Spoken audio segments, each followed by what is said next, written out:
Residents,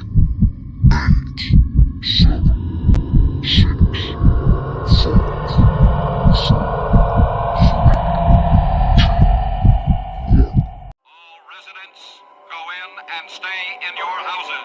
Drive the rats in the tank area.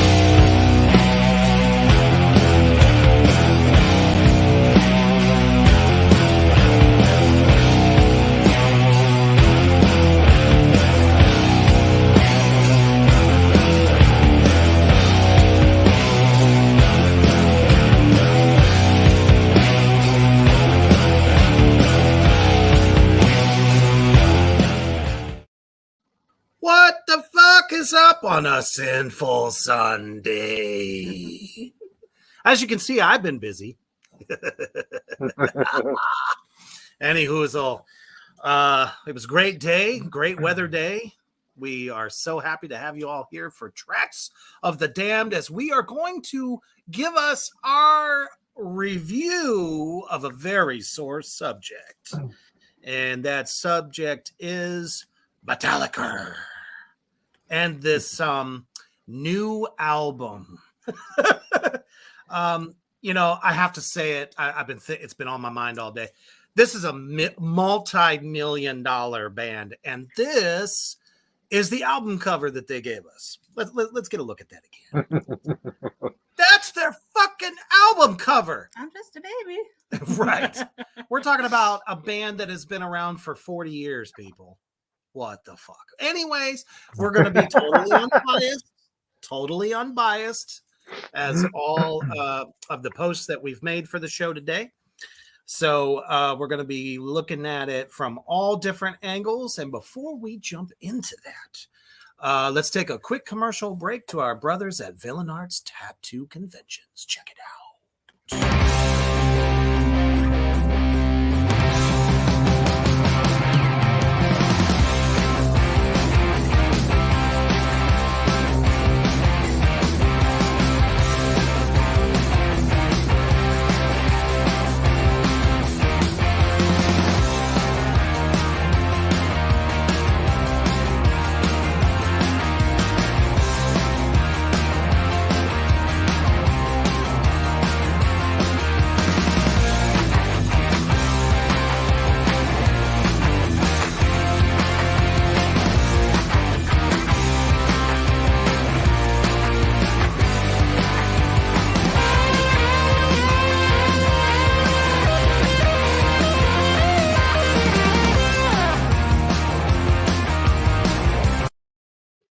That's right.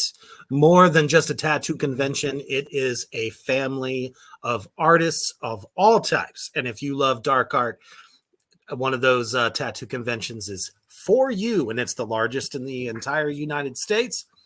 Sorry, we won't be at the next one next month because we're going to be in Denver. So we will be at the one, I believe, it's either June or July. So stay peeled to Mischief's page and my page as well, so that you can keep up to date. All right.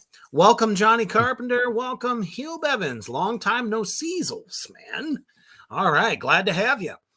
All right. So we're going to get into this thing. Hey, Kyler, what's happening, brother? Good to see you. Hopefully you had a good day. When you're not feeling so good, there's the lazy nipple. It's the lazy nipple song. I'm sorry. I haven't done it to you in so long. I had to. It's probably the laugh that we all need since we're in the awful retrograde period right now.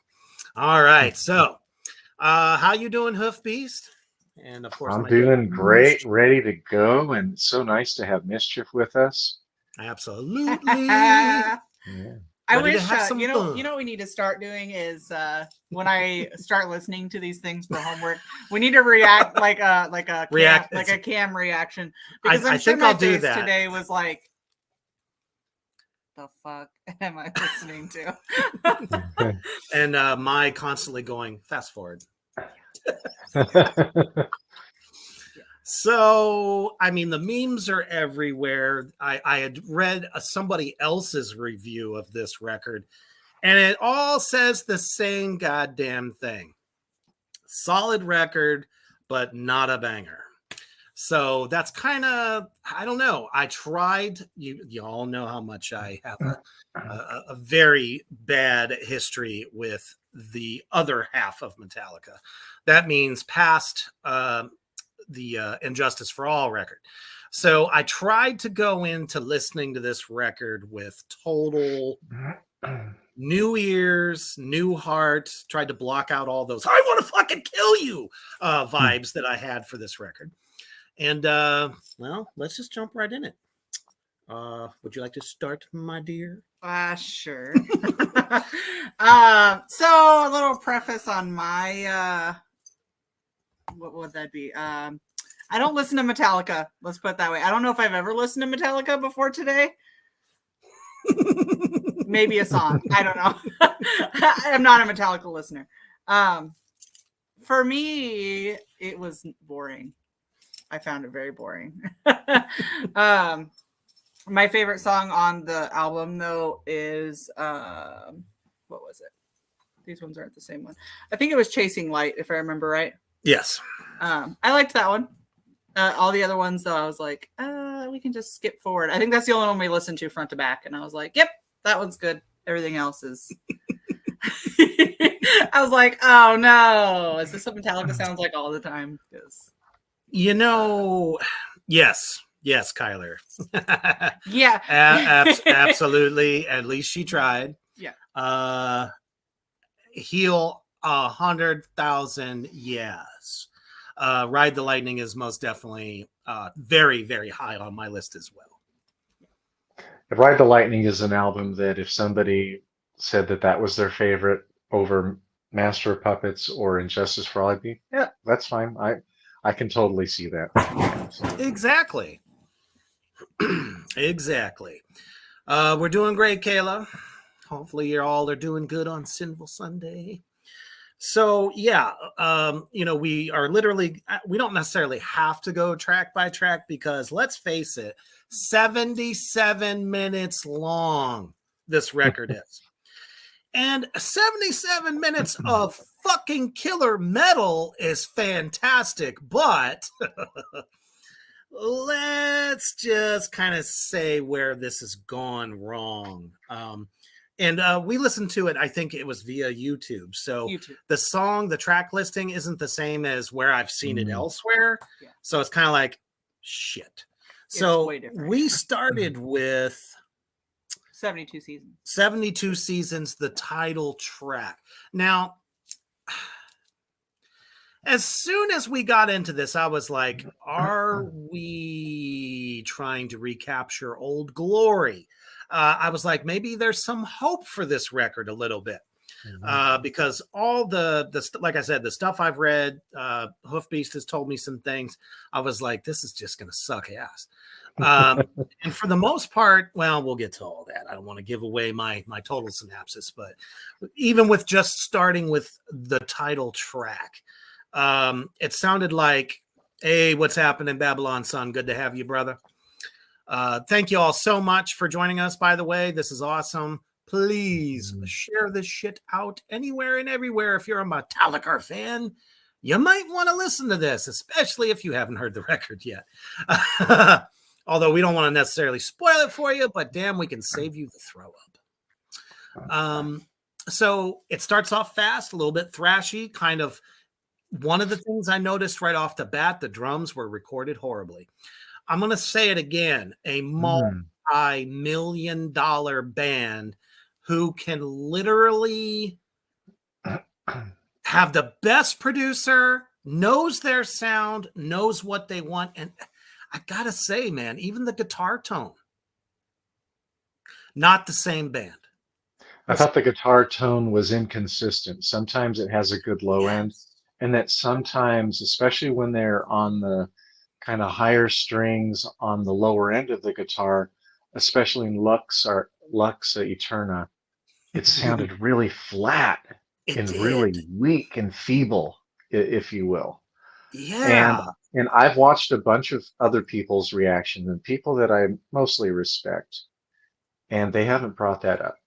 I have a bunch of criticisms for this album, but I believe that this is the best album since the Black Album.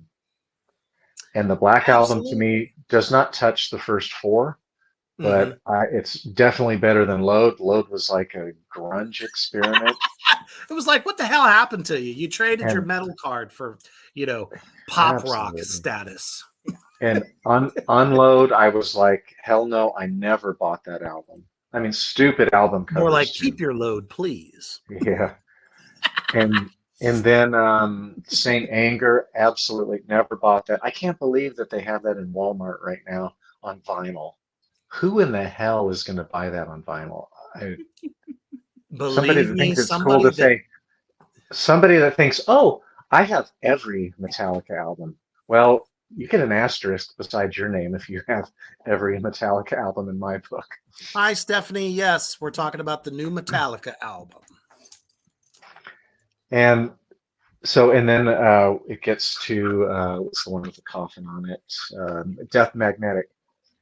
And Death Magnetic, I had high hopes because Rick Rubin was producing that. I thought the guitar tone was weak on that, and they just didn't sound like they were together. And then Hardwired to Self-Destruct, I had some hope. I got that. I got Hardwired to Self-Destruct when I lived in Thailand, and I didn't have much access to CDs then. And I spent the whole month trying to like that album. I really tried. And to be quite frank, I felt like that's what I did through all of my 6 listenings from front to back, not including I listened to every new track that was released once I saw it over the last couple of months. And I have to say, hashtag not impressed. But I do believe that James really tried on it. I think Cody. Good to see you, brother. He pulled his weight. I don't know what happened with his guitar tone all of the time because it was inconsistent. But I have a lot of other things to say, but I'll let you guys speak for sure. I was just going to make a quick connection to something that you had said. The Black Album was compared to this latest album by Metallica, and they said as bad as that record was for a lot of purist Metallica fans who were there from the very beginning, they didn't do any kind of real melodicism, and they were saying that record is what catapulted them to superstardom, which is true. So why were they so melodic on this record? Because a lot of people feel that Death Magnetic and even the Hardwired Self-Destruct was like a beacon of light. Like maybe Metallica really is getting back to what they're best at. And then this album comes out and everyone's like, every critic I've seen, and I've read a bunch of these, all said this was a step back for them. I mean, granted, they're 60 fucking years old. I get that. But they're still able to play the way that they, for the most part, were the way they used to. So it was like, why didn't that shine? There were a few moments where Kirk Hammett would play one of those 30-second note runs that reminded me of some of the, the real flare and flash kind of speed guitar picking that he used to do on some of those classic albums. I was like, oh man, he could still do it. It was like 3 seconds long, out, back to suck. And I'm like, damn it, why did you do that? And I have to say, the MVP for this record, Robert Trujillo. His bass is so tasty. And of course, the Dunce Cap Award must go to Lars Ulrich. Yes. I mean, every single song was like the same beat. Mm-hmm. He barely fills. He beats the shit out of his cymbals. It's like if all these songs, and we kind of noticed that together, was that they had these intros. There was constant intros. And it's like, wait a minute, it's all snare, cymbal, snare, cymbal. It didn't matter if he added a note, took a note away, it's the same shit. that was very, very boring for me. Yeah. Well, and I feel like the singer sounded like he was hurting. I don't know why. It just sounded. I'm a vocalist at my roots, classically trained, all that stuff, and he just sounds like he's just reaching really hard. I don't know. That was the first thing I told her. I said, "Oh shit! Now they're throwing effects on his voice." Yeah. As like we started to get through more songs, I was like, "Yeah, he's straining like a motherfucker." Yeah, I was like, I don't know if he's just not taking care of his voice or not practicing enough, or I don't know. But I was like, oh no, he sounds like he's hurting himself. Yes. Yes, 72 Seasons is. I listen to most of the songs on Spotify. And so 72 Seasons is the opener. And it is a bit fast. Kind of like Spit Out the Bone from Hardwired to Self-Destruct. And they do give us like about a 20-second glimpse into harmonizing guitars. Yeah. And I got excited, and then it actually, in the end, it just disappoints me more. Because they also did it in Room of Mirrors for a while, and that was a nice tease. And then they did it for about a minute, maybe a bit over a minute in Amorata, the 11-minute song that caps off the album. And that one was really good. However, what I have to say about when they did the harmonizing this time is it has an Allman Brothers feel. Yeah. It's a bit Southern rock, a bit poppy. It's not dark. The darkness is fucking gone out of Metallica, and it's not fucking coming back. I mean, James can write about screaming suicide and darkness in his life, but it's a little bit too happy. The beats, and Kirk Hammett needs to get the fuck off of the wah-wah pedal. There's a such thing as using the wah-wah pedal too goddamn much. He took away his dynamic, like, I don't want to hear wah-wah and kind of Southern rock bluesy wah-wah in every fucking solo. No thank you, Kirk Hammett. Kirk Hammett, to me, it was a tie between him, shitting the bed, and Lars. Lars, the L in Lars, to me, stands for lazy. I don't practice. I don't give two shits about being dynamic, and I don't give any shit about improving my craft and trying to be creative and say, hey, check this out. Yeah, and that's interesting because somebody else out in the comment section mentioned that the new AC/DC record is better. And you want to know why that is? Because that is a band that never compromised their sound, their songwriting. They never got whiny. I am all for any artist, vocalist to sit there and sing about, all their, woes in life that they've kind of, been through. James was never like this. It was just not his thing. Not to say that he can't do it. There's nothing wrong with being, a bit emotional in your songwriting. That's totally cool. But we're getting it every album now. And I was reading in one of the reviews earlier saying that he's basically talking about his childhood.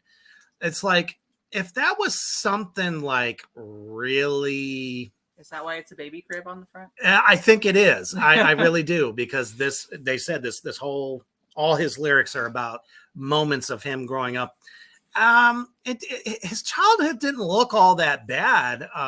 He just had a dream to be a metal guy instead of being the football player that he was in high school, and could have went to college and all that stuff. Because I remember him talking about that like 30 years ago. He didn't seem to be upset about it. Why is he upset about it now? Did you run out of things to talk about? I mean, the whining about that began on the Black Album. I remember Lars was talking about it in an interview. I think it was in Metal Maniacs. And he went on and on about it, and how his parents were Christian Scientists, and how they just oppressed him. And when I was with Jesus, that was the religion that I was a part of. And they do have kind of a code that they want you to follow, and it's not an easy code to follow. And so I could see how it would be tough being a kid, um, living under Christian Science or any fucking religion. Yeah.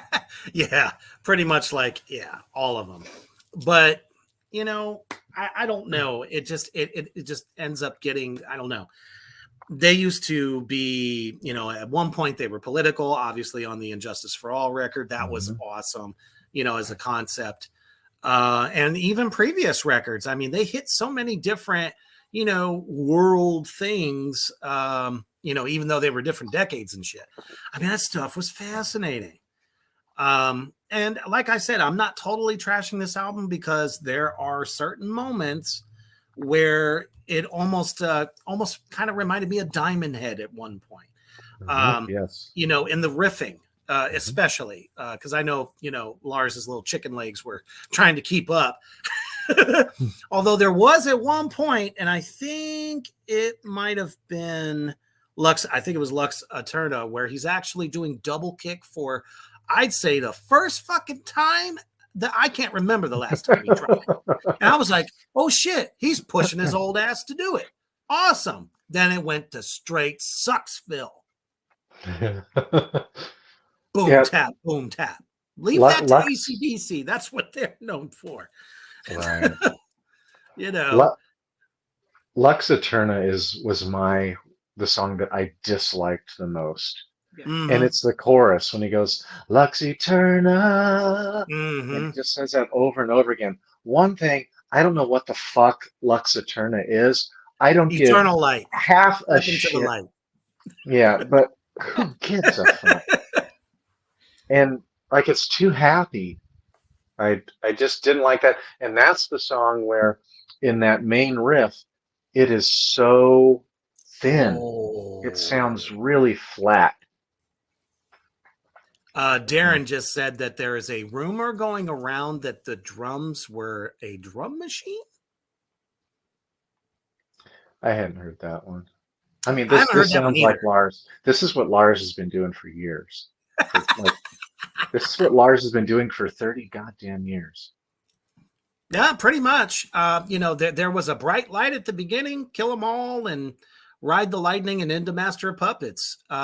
His Mhm. drumming started to kind of lack a little bit though once they reached Injustice, but he was still somewhat creative.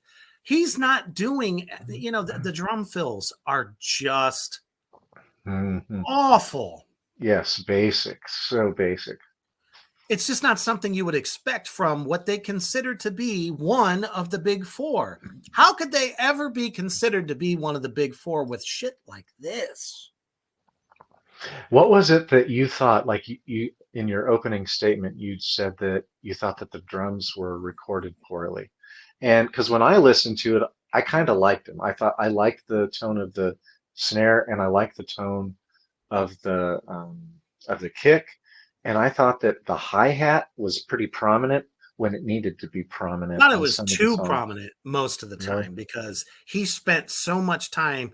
They had those long interludes where he's just Mhm. sixteenths on the hi hat. I'm like, what are you going to do? Yeah. Break out into a disco beat, motherfucker? Damn, that's all he does. He doesn't know how to put like any spatial type notes that he could do around what he's got: two bass drums, two toms up top, two on the floor. You can make something tasty that even if it's just sparingly, you don't have to be fancy, but could have like really Mhm. brought the intensity up, because that's usually what Mhm. happens when it just gets down to just the guitar players. They're going Mhm. like chugging away. Yeah. So it's like, why didn't you do that? Because you don't know how to be creative, you bastard. Yeah. He likes some money though. Oh yeah, and he loves being kind of the front man of the band. I just want him I to hate shut the that. hell up and go away. Like he he's so you know, pretentious. That's the thing. I I spent all of my six listens to this just hoping, and then what I found, what I was doing almost all of the time, was trying to make excuses for them.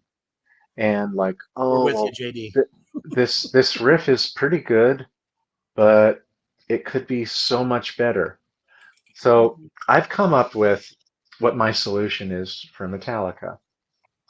One is get Kirk Hammett off the fucking Wawa. And but no. That would be number three. Number one is not Lars. Lars is number two. Number one is Kirk Hammett is no longer allowed to play along with James Hetfield note for note 100% of the time, chord for chord. Because that's what they didn't do in the good albums that they did. For sure. Master of Puppets, especially Ride the Lightning and even Injustice for All, they did not do that. They went off, or they at least did an octave higher or lower, and they harmonized the guitars. And when we got that, it was kind of like, you know, when you're starving and somebody gives you a cupcake and you're done with it in 3 seconds, and then you're just like, oh my God, I want more. Like, that's what I felt like. So number one is Kirk Hammett. If I'm producing your next album, which I know I won't, you're not allowed to play fucking all the fucking riffs along with James. You need to do your own fucking thing. Be the fucking lead guitarist. Fuck you, Kurt Hammett.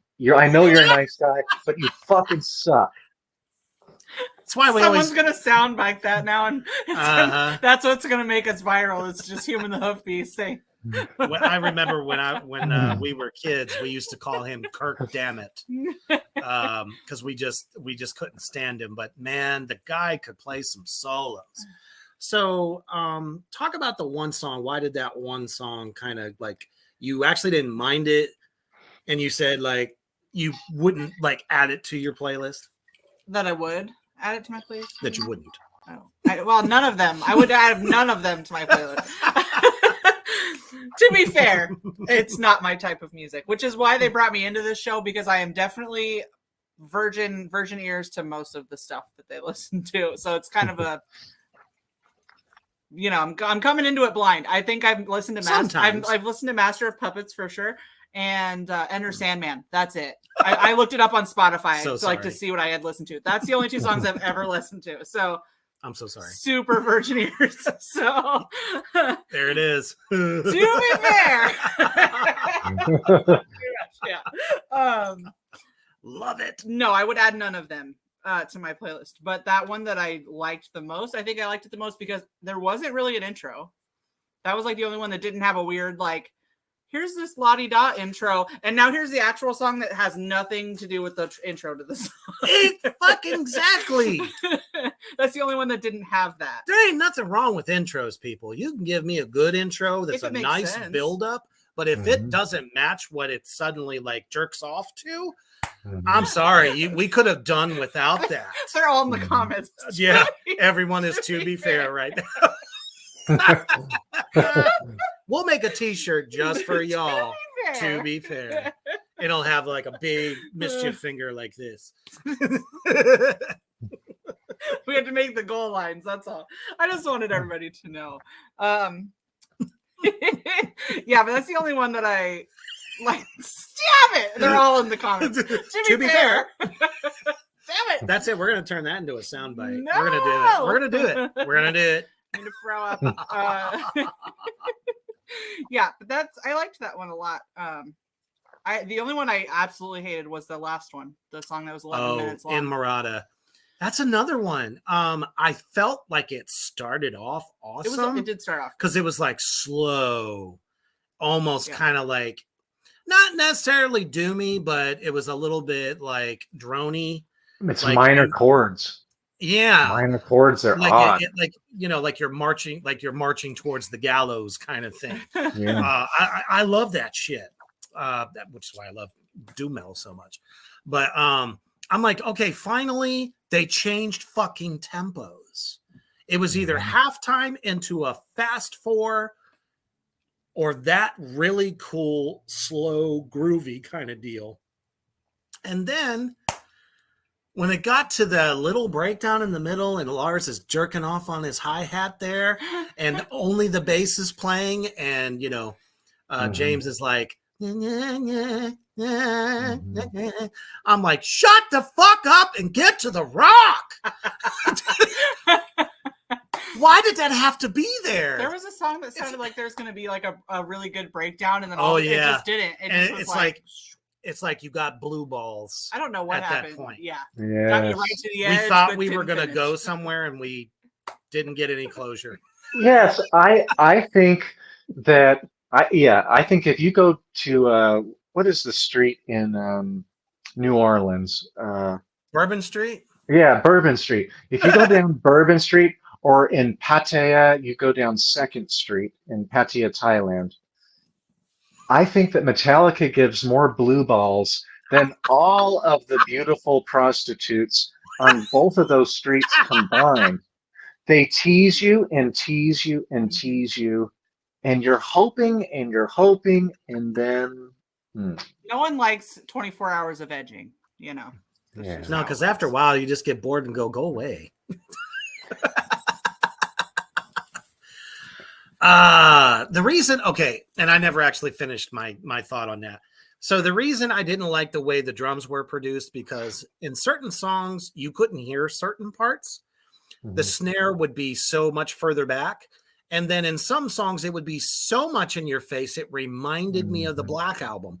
Ga, ga, ga, ga, ga, ga, ga, ga, ga, ga. And I'm just like, pick what you're going to stay with throughout. I actually was thinking he was using a couple of different kits, because you know that guy can switch out as many drum kits as he wants to. And I'm just like, it just cohesiveness. I was talking about how a lot of their records in the early days, everything flowed. This album started off one way. There was literally 2 songs that literally sounded the same too. Yep. Ba, ka, ba, ka, ba, ka, ba, ka, ba, ka, ba, ka, ba, boom, ba, boom, ba. Just the same, just different riff, different lyrics. And then you got something that just didn't make sense. Like the bluesy part, that you were talking about. It's like, they're just not, they're not a blues rock band. So why pretend to be? Just like that horrid fucking Silver Bullet. What was that guy's name? Steve Miller. Oh, Bob Seger. Bob Seger and the They Silver did that Bullet. horrible Bob Seger cover. Oh God. And ever since then, it's like they think they got blues cred. That's not what you are. And I also think that they changed guitars frequently from song to song. And every time it never got any chunkier. I mean, especially for the faster tunes, because some of those riffs reminded me of Kill 'Em All, the first record. And I'm sitting here going, Dave Mustaine's going to be so mad. Because they're like trying to capture that flavor a little bit, and they're not doing it. Because they go from that to something that made zero sense, and just, I don't know. The riffing is just all over the place. But even those songs that refer to Kill 'Em All a little bit, they're flat, they're weak. Like they're kind of feeble compared. They don't have the angst and the bite. Is it because they're 60-year-old dudes now? They don't have any angst anymore? Okay, so that's a great point. So guess who else is 60 years old or more? Fucking Overkill. And Overkill Somebody released was their just album. talking about that. Overkill's album. To me, they've never put out a bad album. They've had some that are like, 3 out of 5 stars that just aren't total ass kickers, but they're genuine. They hit hard. They're fucking Bobby Blitzer belting out his vocals throughout, and they're fucking Overkill. You would never say that Overkill has sold out ever. No, and somebody in the comment section was just talking about that, and was like, it's pure fucking thrash. Yeah. Hi, Sparky. And they still are. Testament. Testament's last 3 albums are among their best albums. I wouldn't say they're as good as their first 3, but they're kind of in the ballpark. They're good. When Gene Hoglan coming in, hell yeah. Oh man. Hey, how about this? We get either Gene Hoglan or the Slayer drummer. Yeah. Or the stop being a hired gun.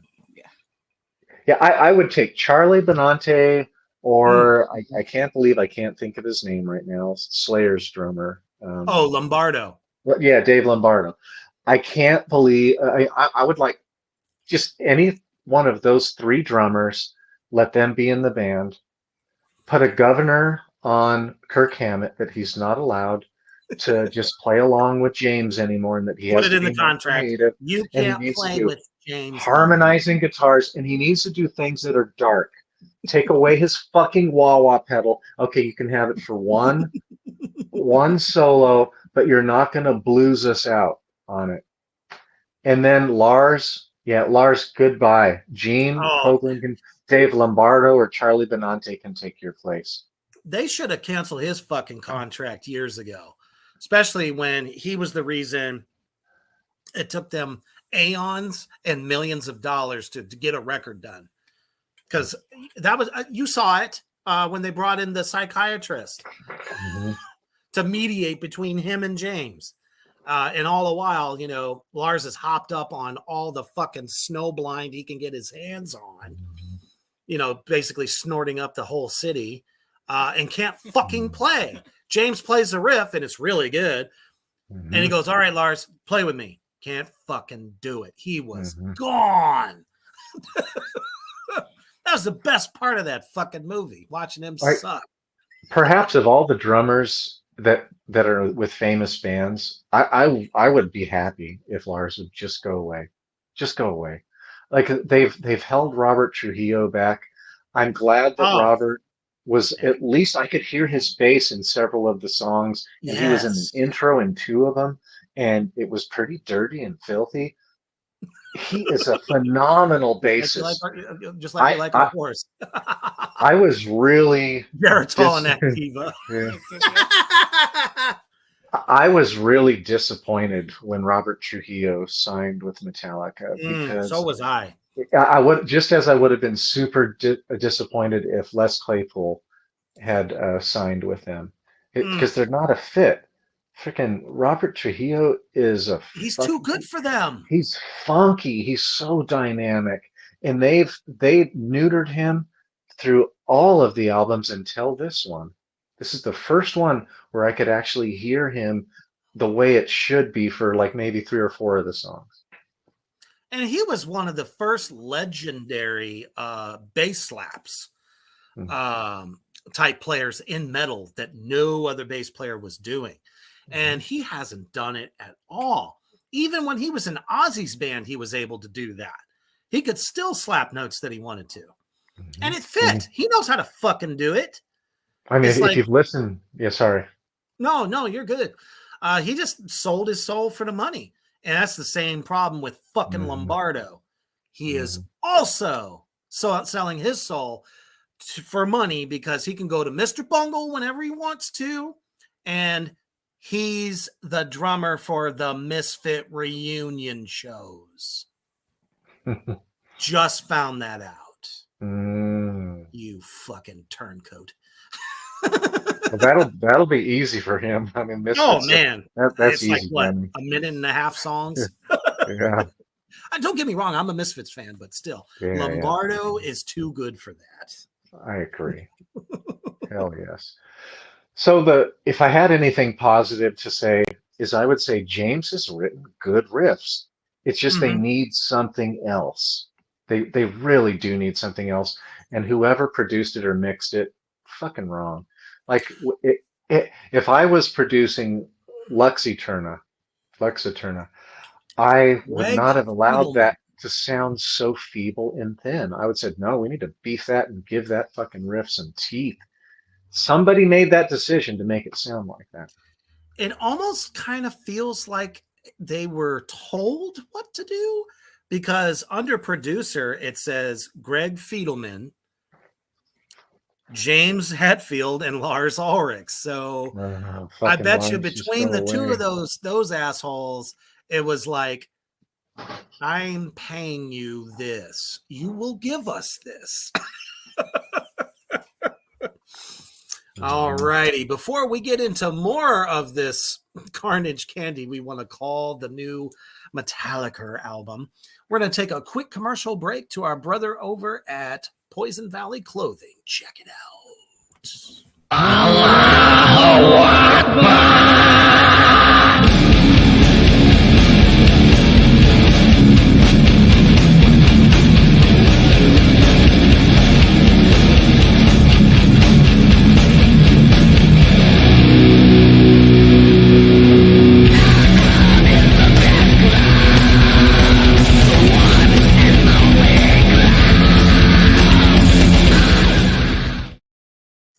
right.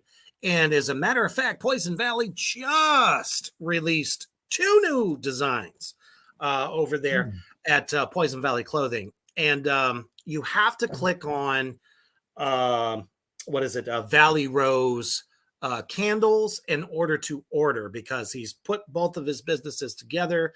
And I think that's why some folks have been kind of like confused on where to go.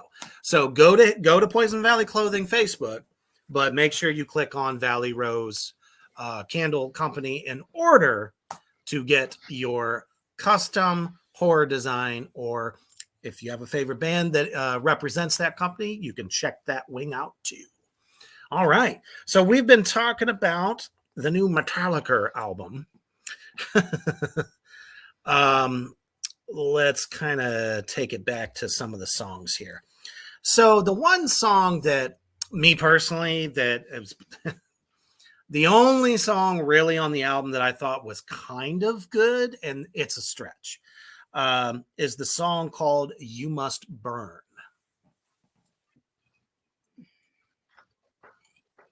For a couple reasons. The riffs were much tastier. You know, it wasn't lame chugging being, you know, Kayla says you look confused. I always look confused. I can tell you, Kayla, she is never really confused. That's just my face. I can't help it. It's my So yeah, the riffs were tastier. You know, Lars kept up a little bit. And of course the bass was great. So, and his voice was a bit gravelier on that one, which is kind of like the old James that we know before Bob the Cock, told him that he could actually sing.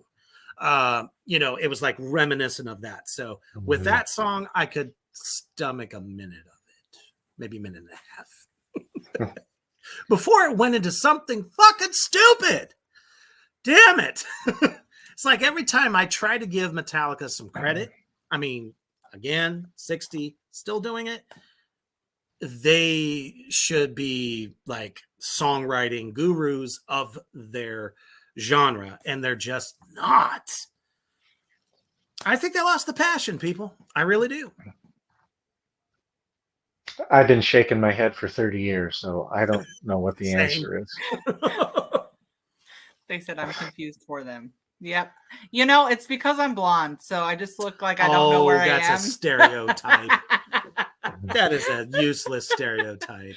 It just happens. I don't. Yeah. But to be fair, no, it's official. We're doing something with this. We're gonna make it happen. No. What was your first introduction to Metallica? Enter Sandman. 100%. That's it. Yeah. And what did you think of that? It was fine, but I feel like in high school, all of the dudes playing guitar, they wanted to play either Enter Sandman or Smoke on the Water. So shit, the one time Smoke on the Water would have been like fucking the cat's meow. It was they chose Enter Sandman. It literally Enter Sandman. I don't know why. To be fair, I don't know why they chose that, but yeah, it was like you were the king shit if you could play Enter Sandman or Smoke on the Water on your fucking acoustic guitar you bought from Walmart. Sounds about right. That was like the love song of my my generation. They're like, "Hey, baby, you want me to play Enter Sandman on my guitar?" Like, no, please don't. In my generation, it was if you could play anything by Randy Rhoads, you were considered a god. Oh, he says Smoke on the Water, great song. Love that song. It's good, but in this case, it would have been really good instead of playing that dribble. So what was it like when you first heard Master of Puppets, though? That song makes me want to run. I want to go run like a marathon. I don't know why. I just do. Which is why it's popular with people who go to the gym and pump iron. Yeah, that makes sense. Yeah. I've always heard that Master of Puppets. I mean, I used to go to the gym a lot myself too. So I would always hear that in somebody's earbuds, or it might have been on the radio. And it was like, Hi, Bobby. All right, I can understand why. I can understand. But now compare that though to what you heard on this new record. It doesn't sound like them. It sounds like okay. See, you're hearing it out of the mouth of babes. I mean, it is a fresh perspective because because somebody had commented, it was either earlier on the broadcast or on Reaper's Underground page on Facebook, saying that, I came in at Saint Anger. So sorry about that, but I love the old stuff. And I was like, well, that's okay, because how do you compare what you heard today versus 30 years ago? So it's always cool to get that perspective, as I can see a lot of people out in the comment section. We have a divided crowd. Some people know them from their glory days to now. Just depends on where you came in on the career. We've compared this to Ozzy how many times? The Ozzy of old was definitely not the Ozzy of the 90s. As soon as he quit drinking and started waving the white flag, man, Pussyville. So I don't know. Room of Mirrors, I can agree with you there. Like I said, there was a little bit of light on Emirata, but it just went way too wrong for me. Crown of Barbed Wire. We both hated that. Oh my God, man. I would rather chew nails. And I'm not little ones. I'm talking about big, super industrial strength motherfuckers.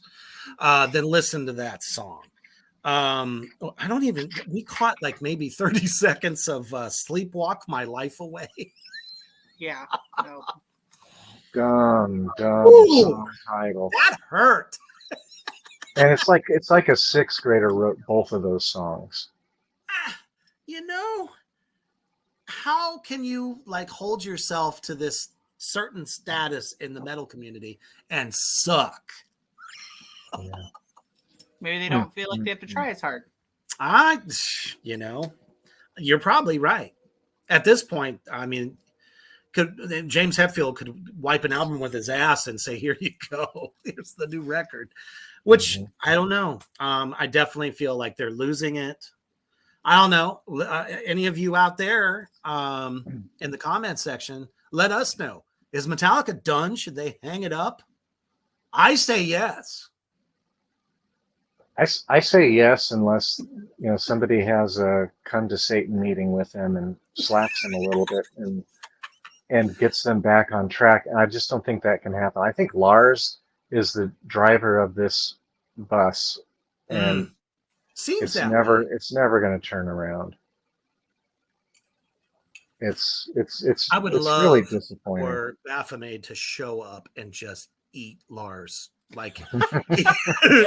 Show up at his fucking lavish little mansion he's got. It was some sick amount of money, like $90 million. He's a puny little fuck too. You could toss him into a fucking hammock and that'd be enough for that asshole.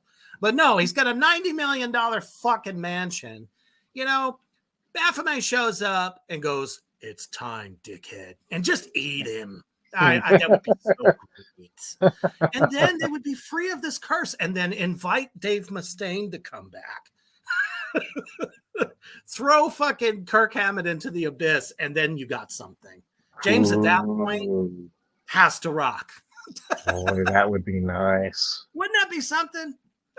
And then, like you said, if Gene Hoglan or somebody like that stepped in, that would be holy shit, they'd be unstoppable for like the next 20 fucking years. Oh, that would be amazing. Now that makes me excited.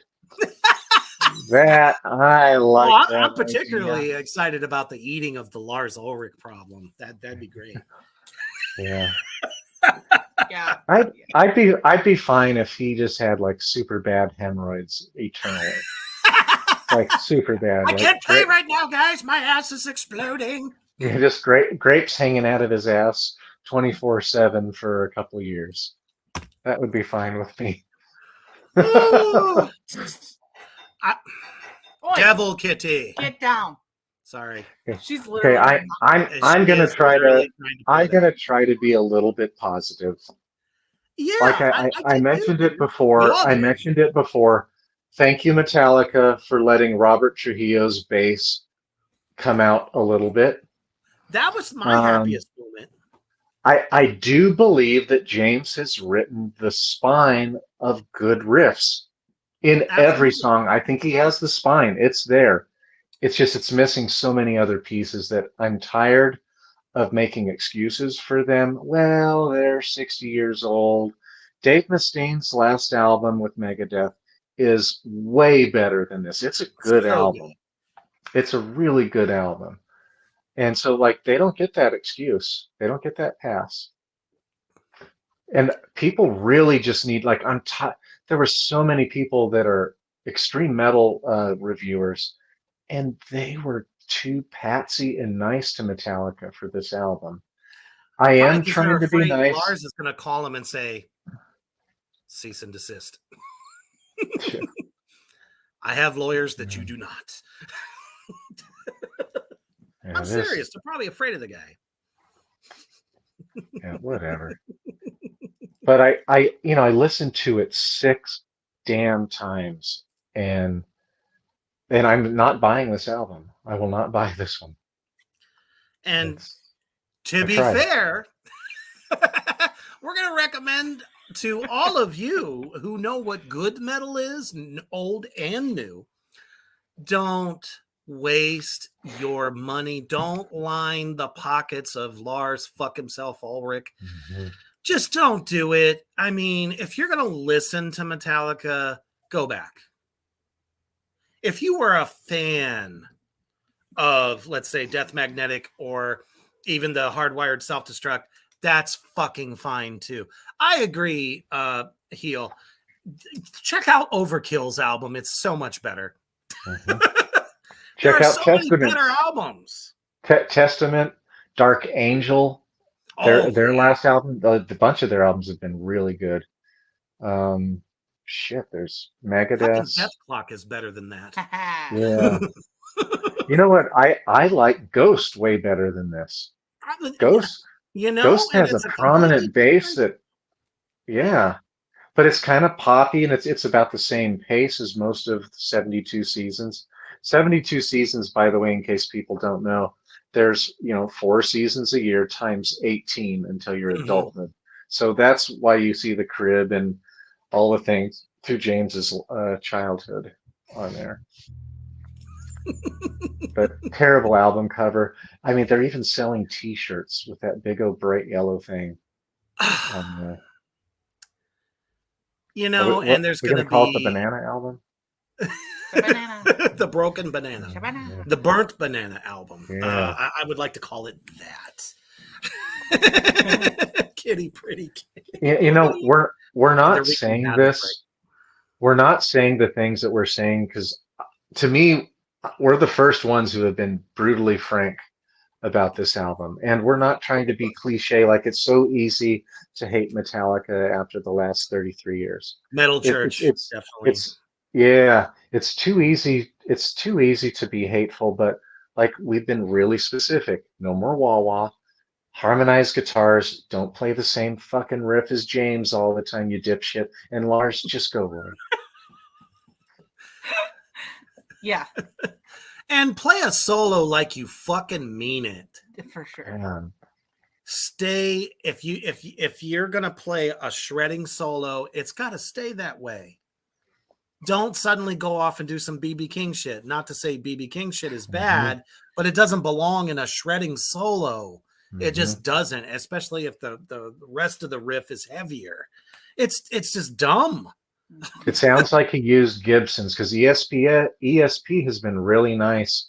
They've let a couple of different guitarists step away from ESP and also endorse another guitar. And so, there's how much is that damn guitar?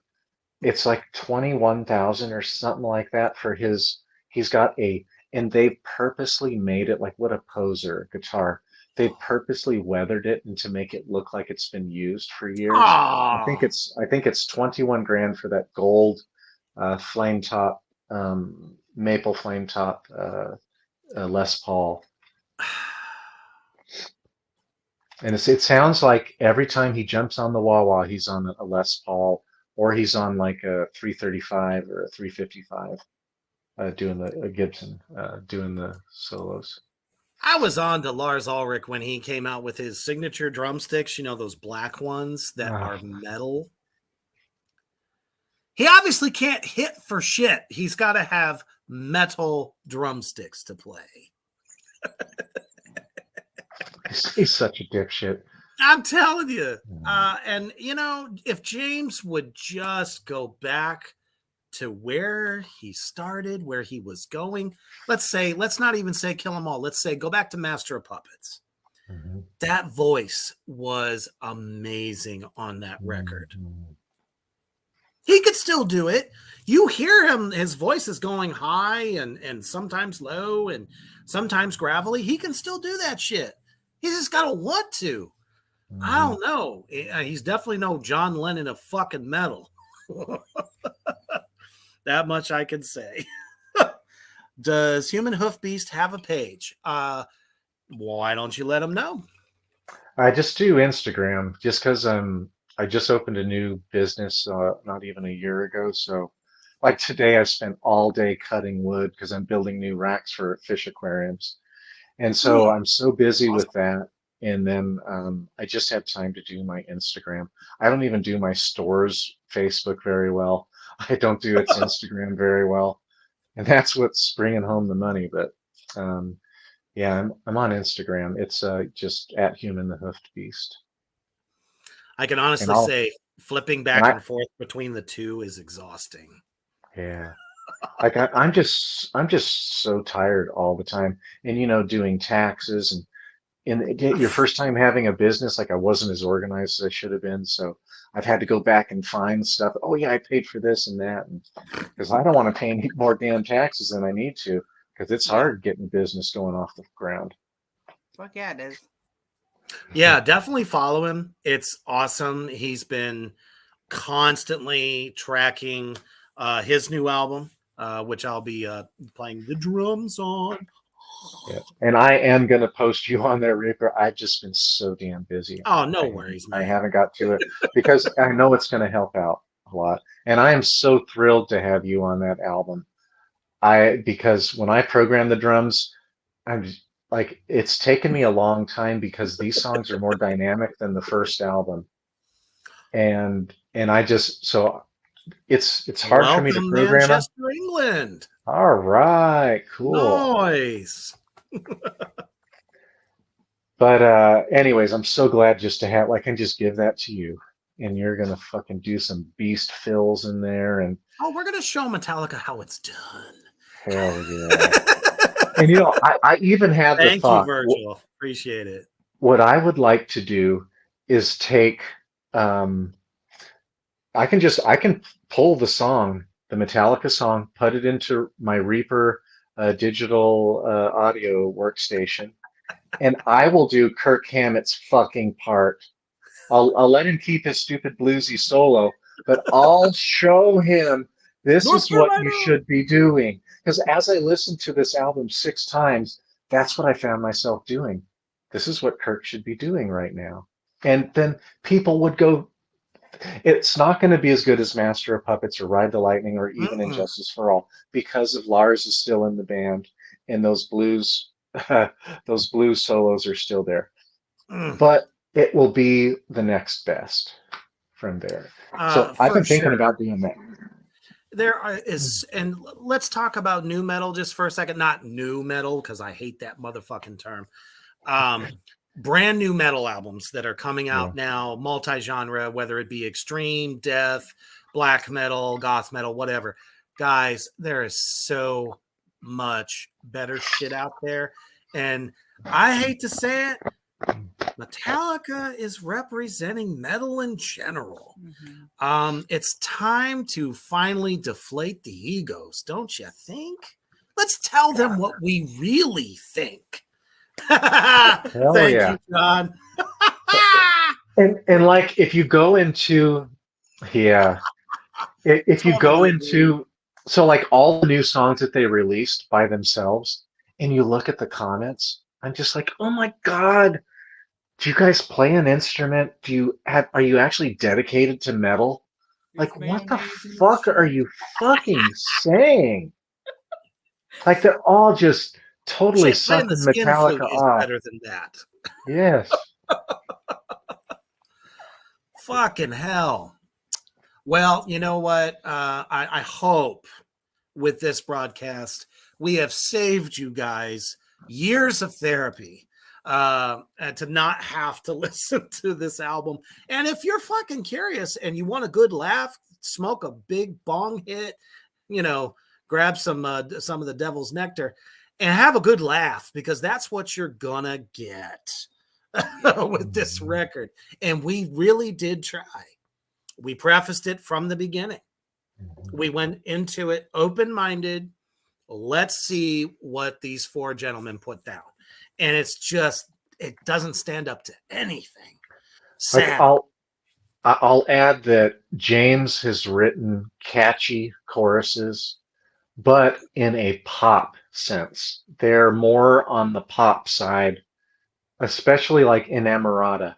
Yes. Misery, she needs me, but I need her more. Like, it's real, like, poppy.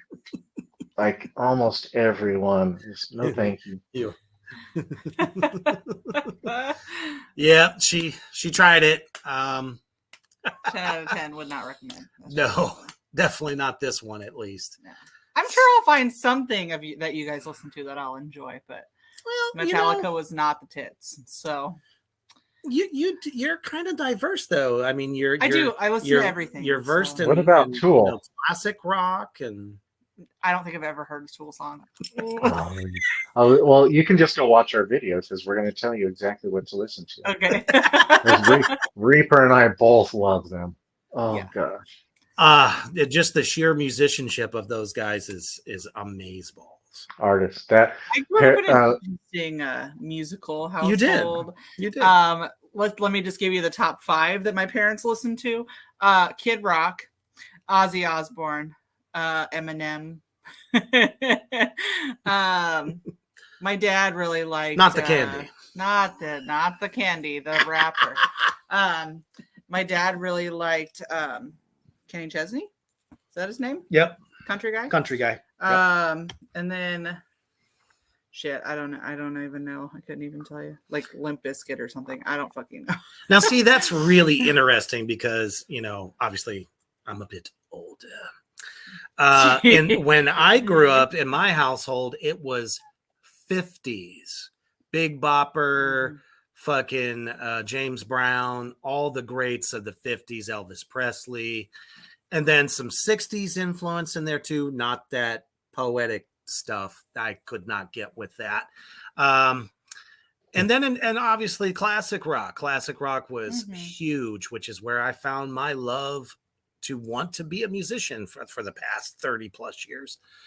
First time I heard Iron Man, my dad had the We Sold Our Souls for Rock and Roll double album.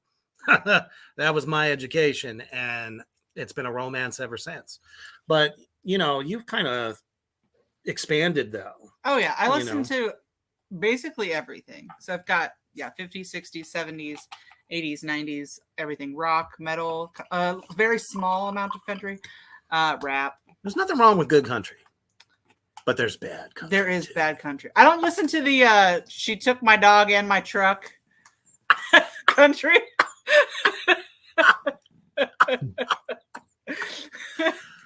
I think that's, I don't know, it's its own genre, but Johnny Cash is where I drew the line. Yeah.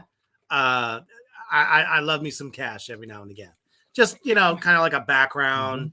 If I'm just chilling, not doing shit, and I want to hear some dark tales of burying bodies in the backyard, I'll listen to Johnny Cash. I want to hang out with Willie Nelson and the Devil's Lettuce. There you go. I saw when I did my 420 post earlier this week, and I was looking for photos. Of course, there's like 1 million photos of Willie throughout his life, all the way to like he's pretty ancient now. Not, I mean, he's old. He's old. Okay. And he's turning 90 on the 29th of April. So And there he was in that's the Saturday. studio. Somebody snapped a picture of him playing in the studio, and he's got a big old joint hanging out of his mouth. And it's like, I remember reading an interview not too long ago where he's like, I don't know why I'm still alive. That's got to be like, I don't know, a medical miracle, because that dude's been smoking weed since he was in short pants. And maybe that's the reason. And the desire, to keep going. So, yeah, very, very diverse growing up, all of us. I want to add a little bit of news. On Friday night, Trey Azagoth had a breakdown, and he had to be carried off the stage. Trey Azagtot, if you don't know, is the guitarist, and he's my favorite guitarist of all time for Morbid Angel. And I just saw them Wednesday night, and then What they the were down in fuck? Tampa, and he had a breakdown, and he was resisting and kind of fighting his two guitar techs who were trying to help him off the stage. He just kind of had like an attack and went over, and he just got really stiff. And I'm telling you, there's something the Oh, matter with that poor guy. He talks to himself like a homeless person. He gets in front of the mic when Steve Tucker walks away, and he starts babbling, and he talks to himself while he's playing. He's talking to himself. He looks like an unfortunate um, person who's on the streets with a severe hmm. mental breakdown. You know who So, else had a problem like that? The original lead guitarist for Cannibal Corpse had that big mhm, whole thing. yeah. So, mental health, people, is real. Speaking of Mhm. Metallica, we were talking about Metallica tonight, and guess what? There was a concert that they played in another country where James couldn't even start playing the first song because he broke down in tears. Mhm. Yeah, they Mental had to health stop their is, tour. yeah, 2019, they had to end the tour because of James. isn't that something? So, just like I always say, us people in the entertainment industry are like anybody else. We are human. Just because you think we're made of fucking everything that is cool and evil and all this shit, we're just people too, man. So, yeah, I'm very sorry to hear that, because we just Mhm. did a thing on Morbid Angel. You just went to see them. So hopefully he'll Mhm. get back to it and be stronger for it. So, Yeah. all right. Thank you all so much. It's been just an awesome time. The comment section just amazing. Yeah, that's great tonight. Yeah. We appreciate you, and we're going to be doing more of this every Sunday. Um, not Please just go on. oh, go ahead. Please go on our YouTube, Yeah. like, Exactly. subscribe, share it, and please go down and get comments in there. We need to get the algorithm going because we need to blow this shit up. Because I think we're pretty Exactly. unique. I think you have one person in Mischief who's going to be like a reaction video for a lot of these. That's a great aspect to have. To me, that's a good dynamic to have. And then you have a phenomenal drummer, and then you have me who plays guitars, does vocals, and I play bass. And I'm not To be amazing fair, at any of them, but we give a different perspective than most of these people doing reaction videos Yeah. and just talking about metal. I'm pretty damn old. I've been to probably 1,000 shows or more. Um, like I love fucking metal. I'm down for it. I don't know everything. I'm not up with everything, but I'm pretty damn sincere. and for all the great programming that we have for you on Yeah. Black Flame Entertainment. If you haven't followed us on Facebook yet, go to Black Flame Entertainment. We also have a YouTube channel there also. So no matter which, but we definitely want you, go give us a like, go give us a follow. We got a lot more new shows coming up. I have a great interview on Reaper's Underground coming up with Freddie's mom from Yeah. Nightmare on Elm Street 5, The Dream Child. And of course, I'm talking about Beatrice Boepple. If I said that right, hopefully I did. Uh, hooves crossed. Anyway, Not to mention some newer shows we got coming up. We got one called Hack and Slash that you're going to dig, and The Devil's Corner for some occult talk. All right. When? Coming this week. That particular interview that I just mentioned is May 2nd. And then, of course, you have us three, the Evil Trinity, every Sunday. I'm the cute Strike part. a pose. I'm the cute part of the Evil Trinity. You're welcome. Well, I'll be somebody's cute. gotta do it in an I'll be A. cute if I do my pigtail. Yes. I know. I didn't wear mine up tonight. I was copying you. See, I left my hair. Oh, shoot. So stay tuned, stay peeled. Go give us a like over there on Black Flame Entertainment. Check out the YouTube. But to be fair, always stay heavy. All residents, go in and stay in your houses. Drive the rats